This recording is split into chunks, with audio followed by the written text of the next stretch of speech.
All right, guys, what's going on? Welcome back to Top Line. It's your boy Chris, and man, real quick, man.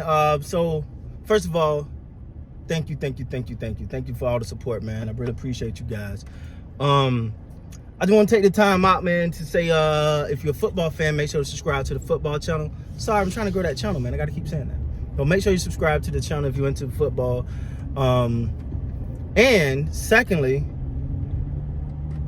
how do the Raptors respond to this Kevin Durant news? See, now I know many people like the Raptors never care. They too smart not to, right? They obviously was in that talk, those negotiations with Brooklyn. Nothing came to pass.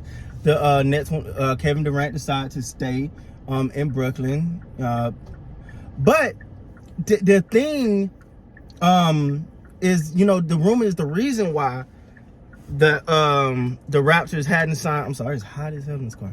The Raptors hadn't signed Koloko yet is because so they can have some room and some ability to maneuver with Kevin Durant. So now that Kevin Durant is staying in Brooklyn officially,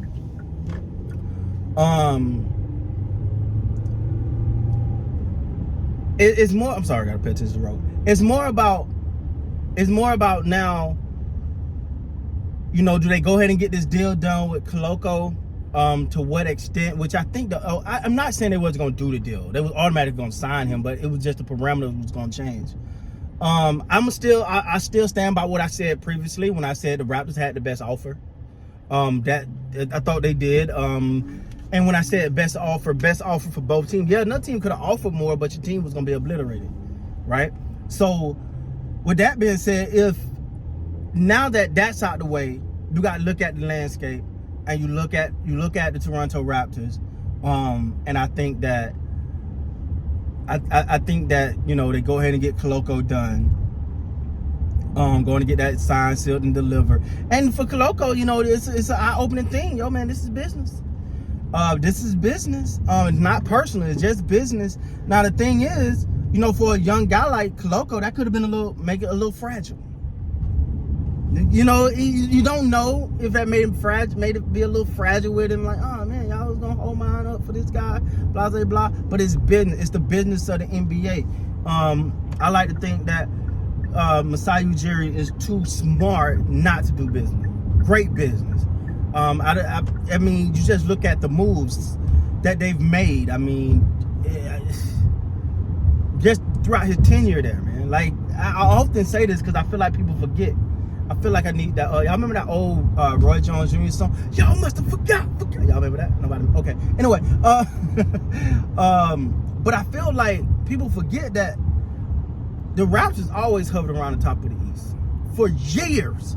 Now, of course, you had LeBron and stuff like that, but they've always hovered around the East, and I think they're headed right back there. Because this is the thing, and I've said this before, you can bring in addition talent, and that's great. Like, bring in some new talent. Everybody should do their best, and I'm talking about other teams outside the Raptors, should try to get better, right? But to me, when you look at a team, right, when you look in the East right now, your heavy hitters is Brooklyn, Philly, Milwaukee, Boston, right? And there's some other teams you bring this team. I'm just saying right now, on top of my dome while I'm driving, those are your heavy hitters. You look at if this is Chris, right? If Koloko is just what I think he is. I'm not saying he's finna be rookie of the year this year. I'm saying if he's what I think he is, by the time you ain't gonna see it right now. By the time the end of the season hits, he evens that playing field, right? Because I'm looking at a guy that I think personally would be a hell of a stopper for a Joel Embiid, right? He is a body on someone, right? Like he's a hell of a body on someone. And that's important because I've always felt like that was the issue. I always felt like Joel Embiid can get away with certain things because you would put Scotty Barnes on him, and shout out to Scotty Barnes too. for bulking up. You know, he kind of adjusting to that. But now you got someone that gonna play him and play him aggressively. That's all you want. Like, Embiid is a phenomenal talent. I got it. So I'm looking at him. I'm looking at Embiid, right? Giannis, again, you need, and Koloko I ain't saying Koloko finna come and stop these guys. Not saying that. I'm saying he provide another layer of defense to help even the playing field. Now, how do I tie that back to the Kevin Durant thing? The reason why I tie this back to the Kevin Durant thing is the simple fact that getting his deal done, signed, and out the way, I think, is officially the last order of business for the Raptors. The last order of business for the Raptors. Now that this Kevin Durant thing is pretty much over with, at least for this offseason. Now that's their last order of business. So now it's pedal to the metal. It's pedal to the metal. You know what you're going into in camp with. You know, and rightfully so. I'm not. This is the thing. I don't think there's a team in the NBA that is wrong for trying to at least explore the possibility of a Kevin Durant trade, especially if there's a legitimate opportunity of getting him. Let's not act like Kevin Durant is not Kevin Durant. But now that he's officially off the board and you put yourself in a position to make that happen, it didn't quite work. Kevin Durant decided to stay. Now you move forward, and I think that the Raptors are in a great position to move forward, right? Patrick Beverley came out and made the tweet and saying that, pretty much said that, Kevin Durant playing around.